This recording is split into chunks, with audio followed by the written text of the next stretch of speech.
Hola, bienvenido al canal. En el video de hoy te propongo ver por qué Venezuela es una dictadura. Más allá de la ideología o de las opiniones, te propongo analizarlo desde el aspecto de las ciencias sociales, en concreto de la historia y de los hechos, para ver por qué sin temor a equivocarnos podemos decir que hoy Venezuela vive una dictadura.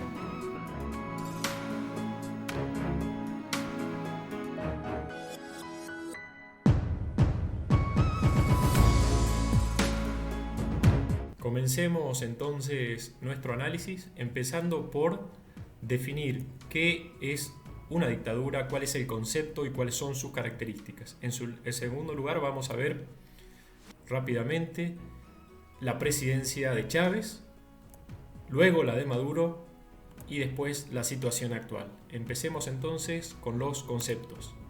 Y para eso vamos a ver una definición y después las características. Según la Real Academia Española, una dictadura es un régimen político que, por la fuerza, concentra todo el poder en una persona o en un grupo u organización y reprime los derechos humanos y las libertades individuales. Esta es la definición más sucinta. Vamos a ampliar un poco con Norberto Bobbio, que escribió su diccionario de ciencias políticas ya hace un tiempo, pero sigue siendo una referencia para estos temas. Bobbio va a decir que una dictadura es una modalidad de gobierno que, invocando un pretendido interés público, identificado en la realidad con intereses de grupo, prescinde, para conseguirlo, de la voluntad de los gobernados. La dictadura excluye u obvia, cuando no la elimina, una división de los poderes del Estado, legislativo, ejecutivo y judicial, implicando la restricción o supresión de las libertades de expresión, reunión y asociación. Entonces, vamos aproximándonos a este concepto y para ello veamos cuáles son las características que tiene un régimen dictatorial en oposición a un régimen democrático. Vamos a ver 5 puntos. Estos 5 puntos los vamos a analizar en las presidencias de Chávez y luego en las de Maduro. Las 5 características de una dictadura son, en primer lugar, violaciones sistemáticas a los derechos humanos y a las libertades fundamentales. En segundo lugar, ausencia de elecciones periódicas, libres, justas, basadas en el sufragio universal y secreto. En tercer lugar, el acceso al poder y su ejercicio sin sujeción al Estado de Derecho. Cuarto lugar, ausencia de un régimen plural de partidos y organizaciones políticas. Y en quinta instancia, no existen separación ni independencia entre los poderes públicos. A partir de estas 5 características básicas para que un régimen pueda ser considerado dictatorial, vamos a analizar estas 5 a través de las 2 presidencias o de los 2 periodos presidenciales, tanto de Chávez como de Maduro. Entonces, empecemos por Hugo Chávez, vamos a ver su historia y si efectivamente fue o no, o lo podemos considerar un dictador.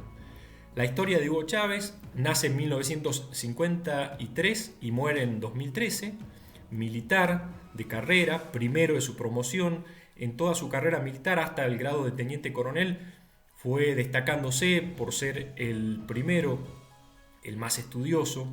De hecho, tiene una maestría en ciencias políticas. Hugo Chávez entra a la escena pública en 1992 con un golpe de Estado. ¿A quién? A Carlos Andrés Pérez, que por ese momento gobernaba legítimamente Venezuela. Ya había sido presidente en la década del 70, entre el 74 y el 79, justamente en un periodo de mayor expansión de la economía venezolana, producto del aumento de los precios del petróleo, de la crisis del petróleo del 73 y de la formación de la OPEP. En esa ola de aumento de precios es que gobierna por primera vez Carlos Andrés Pérez y vuelve al poder en el 89 a través de elecciones. No obstante, esta segunda vuelta va a experimentar un giro en sus políticas que eran más bien proteccionistas y nacionalistas, y muy de moda con la década del 90 va a desarrollar una política liberal o neoliberal con privatizaciones y aperturas hacia el comercio y el mercado internacional. Entonces entra en escena a través de un golpe de Estado. Ese golpe de Estado con aproximadamente 50 muertos que fracasa y Chávez es encarcelado. Ahí lo vamos a escuchar en su discurso de rendición. A todo el pueblo de Venezuela. Y este mensaje bolivariano va dirigido a los valientes soldados que se encuentran en el Regimiento de Paracaidistas Aragua y en la Brigada Blindada de Valencia. Compañeros, lamentablemente por ahora los objetivos que nos planteamos no fueron logrados en la ciudad capital. Es decir, nosotros acá en Caracas no logramos controlar el poder. Entonces, continuando, en el año 94 es indultado y liberado, sigue haciendo política fuertemente y en el 98 se va a presentar a las elecciones presidenciales de ese año, del 98, y va a obtener un triunfo colocándolo en su primera presidencia en 1999. Viene con un proyecto revolucionario, un proyecto que él va a denominar la Revolución Bolivariana y que tiene que ver con un socialismo adaptado a la realidad de Venezuela, nacionalizaciones, estatizaciones y un cambio radical en la vida democrática de Venezuela. Para eso va a llamar a una consulta popular para reformar la Constitución. Vamos a ver que Chávez, a lo largo de sus presidencias, siempre las consultas populares van a estar presentes. La consulta popular para convocar al referendo constitucional, que es aprobado, y en el 99 logra su reforma constitucional, una constitución controversial. En algún punto, en vez de establecer 3 poderes como todas las constituciones occidentales, va a establecer 5 poderes, a los 3 ya conocidos: ejecutivo, legislativo y judicial. Va a sumar el poder ciudadano y el poder electoral, ¿sí? en un intento de esta revolución socialista que impulsa. Finalmente, después de aprobar la Constitución, un nuevo referéndum confirmatorio de esa Constitución, que es aprobada por el pueblo en consulta popular. Esa Constitución dice que hay que llamar de nuevo elecciones para que el nuevo presidente sea electo a partir de la nueva Constitución. Entonces se convocan elecciones en el año 2000 de nuevo y gobierna del 2000 al 2006. Y un nuevo periodo vuelve a ganar elecciones entre el 2007 y el 2012. En el 2009, si bien la Constitución del 99 no permitía más que 2 reelecciones, Chávez va a reformar la Constitución en el 2009 para poder presentarse a un tercer mandato, reforma que logra convalidar, logra dar curso, y en el 2012 se vuelve a presentar como presidente. Ya enfermo, padecía un cáncer que lo va a llevar a la muerte en el año 2013. Antes vamos a ver este gráfico que es bien interesante, que es el barril de petróleo, la evolución de los precios del barril de petróleo desde el 99, año que asume Chávez, hasta el 2012, año que empieza su tercera presidencia. Vemos claramente un aumento significativo del precio del barril de petróleo. Las importaciones totales de Venezuela en miles de millones de dólares también aumentan significativamente, producto de que la economía venezolana no puede dar abasto a este gran crecimiento que implica en la economía el aumento del crudo. Y este gráfico, que también es interesante, que es cómo además del crecimiento de la economía, además del crecimiento de las importaciones, es decir, lo que compra del mundo Venezuela, también aumenta la deuda externa total, un gran aumento, un gran endeudamiento externo del gobierno chavista. Estos gráficos por ahí sirven para romper algunos mitos en cuanto a, por ejemplo, el endeudamiento externo. Como les decía, en 2013 muere, y ahora vamos a ver en qué medida se puede hablar de Chávez como un régimen dictatorial o un régimen autoritario. Para eso vamos a ver las 5 características que vimos en los conceptos. La primera, los derechos humanos y las libertades individuales. Claramente, durante las 3 presidencias de Chávez se vivió un ambiente hostil para el disenso político, una criminalización y persecución a la protesta, a los oponentes, una negación del derecho de justicia, mucho más grave aún, límites concretos a la libertad de expresión y graves condiciones de detención de los presos. Sin duda, serios cuestionamientos a los derechos humanos. Estos aspectos que acabamos de nombrar han sido todos tomados a partir de la Comisión Interamericana de Derechos Humanos, que depende de la Organización de Estados Americanos, la OEA, es decir, 35 estados americanos, que han elaborado año a año desde el 2002 hasta el año pasado, 2019, informes anuales sobre la situación de los derechos humanos en Venezuela. Y en todos esos informes está esta constante, estos puntos de atropellos a los derechos humanos. Concretamente, hay un derecho que es el derecho a vivir o a salir de la pobreza, que es también un derecho humano, y ha sido el caballito de batalla de Chávez o del chavismo para decir que sí se respetaban los derechos humanos porque sacaba a muchas personas de la pobreza. Y eso es cierto, baja la pobreza desde el 99, con un pico en el 54% en el 2002, a el 27% en el 2012. Claramente hay una reducción de la pobreza en Venezuela. ¿Qué va a decir la Organización de Estados Americanos sobre este aspecto en sus informes? Va a decir, los derechos humanos constituyen un todo indisoluble, por lo que la realización de los derechos económicos, sociales y culturales en Venezuela no justifica que se sacrifique la vigencia de otros derechos fundamentales. La Comisión Interamericana de Derechos Humanos reitera al Estado su deber de cumplir con las obligaciones internacionales de derechos humanos libremente asumidas bajo la Convención Americana y demás instrumentos jurídicos aplicables. Esto se lo dice al régimen de Chávez en el año 2012. Es decir, está muy bien sacar a gente de la pobreza, por supuesto, derechos económicos y sociales, pero los derechos son indivisibles. Los derechos humanos se cumplen o no se cumplen en su totalidad. En segundo lugar, elecciones periódicas, libres, justas, basadas en el sufragio y el secreto. La ONU, la UNASUR y el Centro Carter principalmente certificaron todas las elecciones del periodo chavista. Esto también ha sido un argumento del régimen bolivariano para decir, bueno, nosotros convocamos elecciones. Efectivamente se convocaron elecciones y esas elecciones fueron válidas y refrendadas por organismos internacionales sin encontrar graves atropellos a los derechos o al proceso eleccionario. De hecho, los resultados fueron reconocidos por los perdedores en todas las instancias, es decir, la cantidad de elecciones, tanto legislativas como municipales, como distritales, como presidenciales, fueron legitimadas por estas organizaciones. Es decir, el aspecto 2 de elecciones parece ser que se cumple en el caso de Chávez. Tercero, ejercicio del poder en sujeción al Estado de Derecho. Y aquí vamos a ver que hay un avance del Ejecutivo sobre otros poderes del Estado. Esto también sacado de los distintos informes de la Comisión Interamericana de Derechos Humanos. Un poder punitivo del Ejecutivo para intimidar o sancionar a personas en virtud de su opinión política.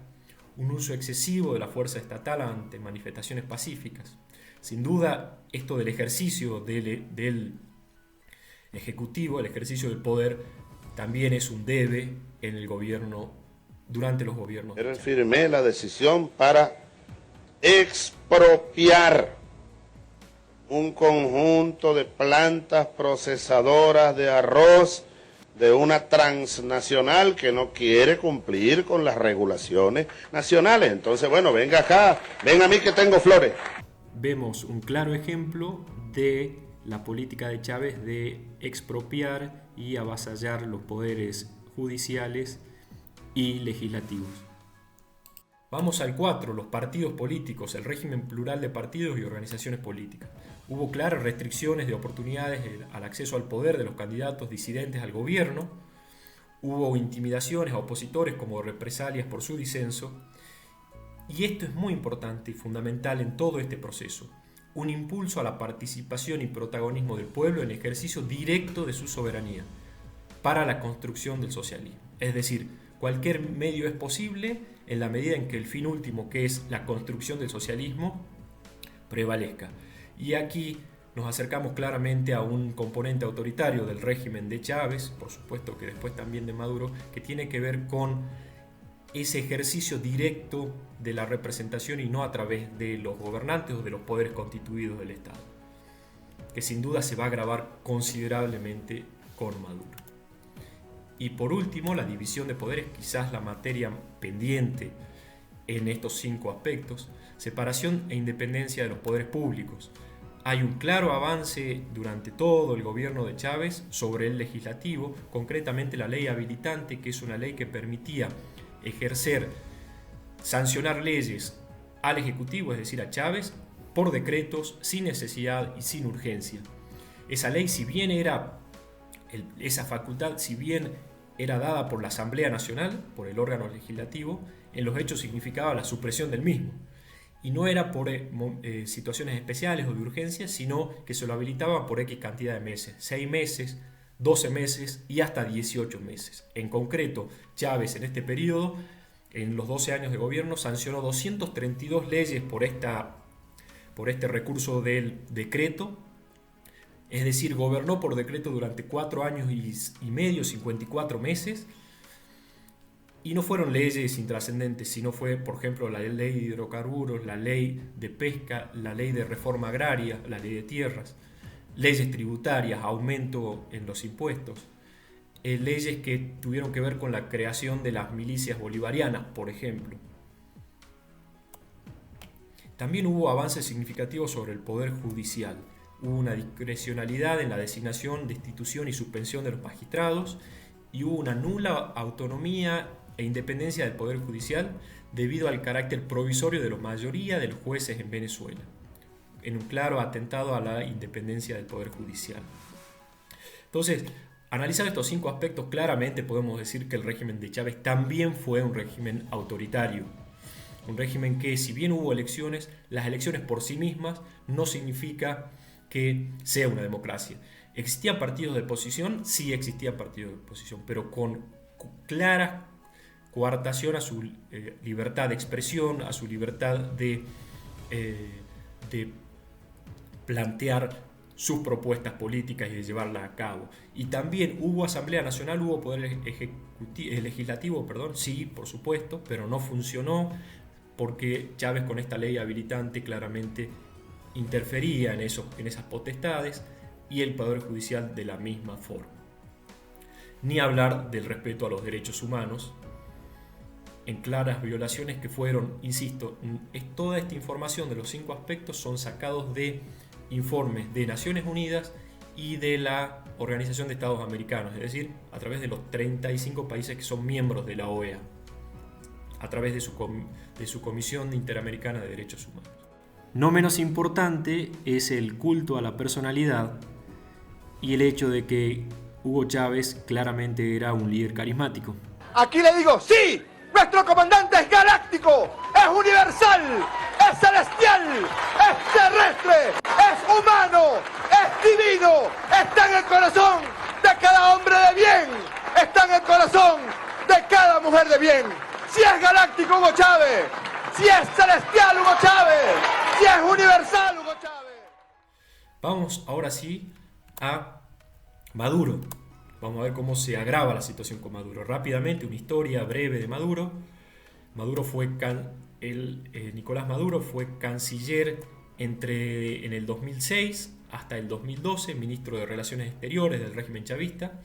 Fue uno de los principales apoyos de Chávez durante sus presidencias, pero antes también. Fue uno de los fundadores de la Revolución Bolivariana. Tiene un origen sindical, es decir, viene del gremio del transporte, concretamente de los que manejan colectivos. En el 2012 fue vicepresidente en esas elecciones y en el 2013 asume la presidencia tras el fallecimiento de Hugo Chávez. Este gráfico es fundamental para analizar el periodo de gobierno de Maduro. Este gráfico dice la producción de petróleo en Venezuela y la caída del precio de el crudo o del barril de petróleo Vemos en rojo la caída clara a partir del 2013 del precio internacional del petróleo y vemos cómo también disminuye la producción de crudo de Venezuela, ¿sí? Sobre todo a partir del 2013 en adelante, 2014, llegando al piso en 2016, un leve repunte pero que no ha sido significativo. Esto explica en gran medida el camino autoritario y dictatorial del régimen de Maduro. Población bajo la línea de pobreza, ese caballito de batalla, ese gran logro del chavismo de reducir la pobreza en un 25%, pasando del 54% al 26%, del 54% en 2003 al 26% en 2009, claramente no ha dejado de aumentar ya desde el 2014 en adelante, 48%, 73%, 82% y 87%. Otro gráfico, la tasa de inflación, que la convierte a la economía venezolana en una de las en la mayor inflación del mundo, 1.000.000% en el año 2018 de inflación. Y esto también, que es alarmante, es uno de los países más inseguros con las tasas más altas de homicidios por cada 100.000 habitantes, casi 100 homicidios por cada 100.000 habitantes, que es una tasa altísima. Explica en buena parte el deterioro de las condiciones de vida en Venezuela y el deterioro de la calidad democrática, por decir algo, porque ya acabamos de ver que veníamos de un Chávez autoritario. Entonces, en el 2014, producto de una serie de represiones del gobierno al pueblo, después de una serie de manifestaciones, el gobierno de Estados Unidos y la Unión Europea también empieza a implementar una serie de sanciones del tipo económico al régimen de Maduro. En el 2015, un hecho fundamental: gana la oposición, los partidos de la oposición van a ser mayoría en la Asamblea Nacional, casi al punto de lograr los 2/3 y la mayoría absoluta. Y eso implica una reacción fuerte del gobierno de Maduro. En el 2017 elige una Asamblea Nacional Constituyente que la convoca por decreto, no como había hecho Chávez, que había tenido la voluntad de llamar al pueblo en consultas para ver si se necesitaba una nueva constitución. Maduro lo hace por decreto.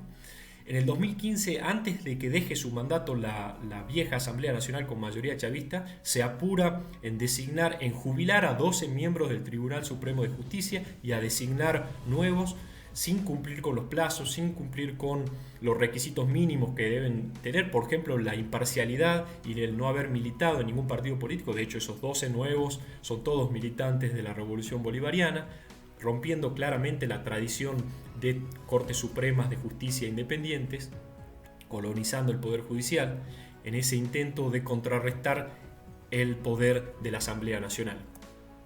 En 2018 se produce una elección, una de las elecciones más fraudulentas en la historia de América Latina, que lo lleva a ser presidente en el 2019 a Nicolás Maduro. Ya vamos a ver concretamente esa elección.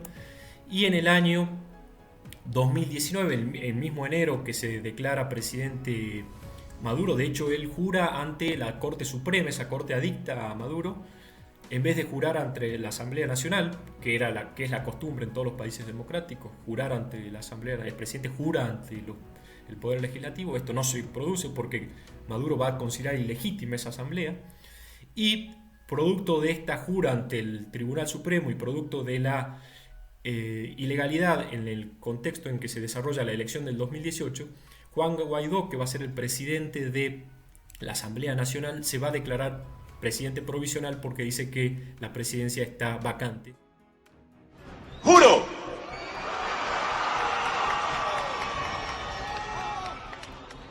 Asumir formalmente las competencias del Ejecutivo Nacional como el presidente encargado de Venezuela. Vamos a ver concretamente esas irregularidades ahora cuando analicemos por qué se puede decir que Maduro es un dictador. Los mismos 5 principios que analizamos para Chávez. Vamos a ver derechos humanos y libertades fundamentales, muertes violentas en protestas a manos de autoridades estatales, ejecuciones extrajudiciales, detenciones arbitrarias, torturas y desapariciones. Todo esto documentado por la Comisión Interamericana de Derechos Humanos, por la OEA, y además por el Consejo de Derechos Humanos de las Naciones Unidas a través de Michelle Bachelet, que no se la puede acusar de persecución de la izquierda ni mucho menos. Uso del derecho penal para castigar opositores, censura a la libertad de expresión y al acceso a la información, ataques y persecuciones a los diputados de la Asamblea Nacional. Se va a ir, por ejemplo, un ejemplo de los cientos de ataques, se les va a levantar la inmunidad por ser legisladores. Escasez de alimentos y medicamentos, suspensión de servicios públicos como el agua y la electricidad, que son derechos fundamentales y humanos también. Es decir, el Estado sin esa capacidad de proveer esos servicios elementales. Sistema de salud colapsado, altos índices de inseguridad y violencia, operativos contra las personas y las viviendas sin orden de allanamiento, mediante el uso excesivo y letal de la fuerza, comprobado, cientos de casos comprobados, y despidos y amenazas a empleados públicos. Sin duda, un desastre de proporciones nunca antes vistas, en el sentido de una pretendida democracia reprimiendo a su pueblo o con estos atropellos a los derechos humanos. En segundo lugar, elecciones periódicas, libres y justas. Vamos a ver que hay graves irregularidades, sobre todo en la elección del 2018, como decimos, esa elección que lo lleva a ser presidente a Maduro en 2019. Vamos a ver la lista de esas irregularidades a grandes rasgos, todas certificadas por la OEA y por las Naciones Unidas. Inhabilitación de candidatos, es decir, directamente hay candidatos que no se les permitió presentarse. Ilegalización de partidos políticos por el Tribunal Supremo de Justicia, colonizado por el chavismo. Limitación de la inscripción de votantes, no se actualizan los registros de votantes en el interior de Venezuela y en el exterior, teniendo en cuenta la cantidad de personas que hay, los millones de venezolanos que están fuera del país. Aceptación de candidatos por cuenta propia. Eliminación de auditorías, de cualquier tipo de auditorías. Alteración del cronograma electoral. Hay una serie de pasos que hay que cumplir en todas las elecciones, se saltean todos los pasos, se restringen a apenas días ciertos pasos que antes llevaban meses. Ausencia de veedores locales e internacionales, por supuesto. Ya no está el Centro Carter, no está la ONU, no está la OEA, no está UNASUR. Uso indiscriminado de los recursos públicos antes del inicio y durante la campaña electoral, todos los recursos del Estado puestos en beneficio de Maduro. Uso del carnet de la patria como dispositivo de coacción y de estímulo para quienes voten, de entregarles un bono en bolívar, eso está comprobado. Denuncias de los candidatos por la limitación en el acceso a los medios de comunicación, es decir, los pocos que quedan legalizados o que se presentan, que en algún punto le hacen el juego para que parezca una elección. Recordemos que los principales partidos políticos no se presentan a esta elección. Denuncia de compra de votos, abuso del voto asistido en instalaciones de puntos políticos e instalaciones de puntos políticos del partido de gobierno dentro del perímetro de seguridad de los centros de votación. Esto es una alteración clara a las leyes electorales. La Mesa de Unidad Democrática, el MUD, el partido más grande de la oposición, principal partido, no participa de las elecciones. Participación del 46% en 2018 contra el 80% en 2012, para tener una referencia, que también hay una abstención enorme. Y la OEA, la Comisión Interamericana de Derechos Humanos, la Unión Europea y 60 países no reconocen los resultados de las elecciones. Tercer lugar, el ejercicio del poder sujeto al Estado de Derecho. El Ejecutivo con poderes extraordinarios que gobierna en base al estado de excepción, una y otra vez renueva ese estado de excepción. Falta de subordinación de las instituciones del Estado a la Constitución, claro quebrantamiento del principio de separación de poderes y contexto estructural de persecución a la disidencia por el Estado en base a la militarización de la seguridad pública, muy característico de un régimen dictatorial. Todo sacado de los informes de la Comisión Interamericana de Derechos Humanos. Los partidos políticos, asesinatos, represión, persecución y criminalización en contra de los opositores, ilegalización de partidos políticos y persecución judicial de personas de la oposición, régimen dictatorial. En quinto lugar, la división de poderes. Claro avance, en el 2017 el Tribunal Supremo de Justicia suspendió los poderes constitucionales, de la Asamblea Nacional, del Poder Legislativo, y se arrogó competencias legislativas, es decir, la Corte Suprema dictando leyes. El mismo año Maduro convocó mediante un decreto ejecutivo, esto que les decía antes, a esa asamblea para reformar la Constitución, sin que al día de hoy hayan avanzado en nada en reformar la Constitución. Todo lo contrario, esa Asamblea Nacional Constituyente, adicta al chavismo, ha funcionado como un parlamento, arrogándose funciones que le corresponden a la Asamblea Nacional, dictando leyes. Discrecionalidad en la designación y destitución, suspensión de los magistrados, lo mismo que habíamos visto en el chavismo en cuanto a los avances sobre la justicia, nula autonomía e independencia del Poder Judicial debido al carácter provisorio de la mayoría de los jueces en Venezuela, lo mismo que con Chávez. Y esto nos lleva a claramente identificar al régimen de Maduro como una dictadura, como una ausencia de democracia, como un régimen autoritario. Veamos el último informe de la Comisión Interamericana de Derechos Humanos, que va a decir concretamente que la profundización de la crisis política y social del país en el marco de la represión generalizada ha derivado en la ausencia del Estado de Derecho en Venezuela. Reitero, ausencia del Estado de Derecho en Venezuela. No es opinión personal, sino es la opinión de todos los países de América Latina que componen la Comisión Interamericana de Derechos Humanos. Es la opinión de la Unión Europea, es la opinión de la mayor cantidad de democracias que opinan al respecto de Maduro. Vamos ahora sí, para finalizar, a la situación actual. Una catástrofe humanitaria sin precedentes, como nunca se ha visto, reflejada en 5 millones de refugiados por razones políticas que han tenido que salir de Venezuela y se encuentran en Colombia principalmente, pero también en Ecuador, en Perú, en toda América Latina, en Argentina también, por supuesto.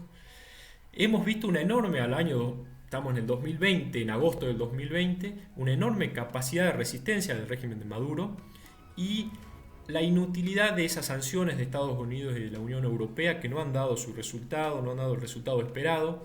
Se está produciendo una situación que al final las sanciones terminan legitimando el poder de Maduro, porque ahora ya Maduro no lucha contra la oposición, sino lucha contra el imperialismo norteamericano o contra el intervencionismo, o él va a decir los intentos de colonización de Venezuela, y eso le da legitimidad en sus bases, como le pasa al régimen de Cuba o como le puede pasar al régimen de China, de Irán o de Corea del Norte.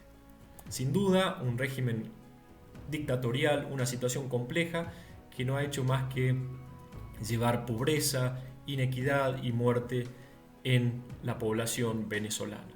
Hasta aquí este conflicto, que amenaza también con convertirse en un conflicto regional. Recordemos las continuas amenazas a Colombia.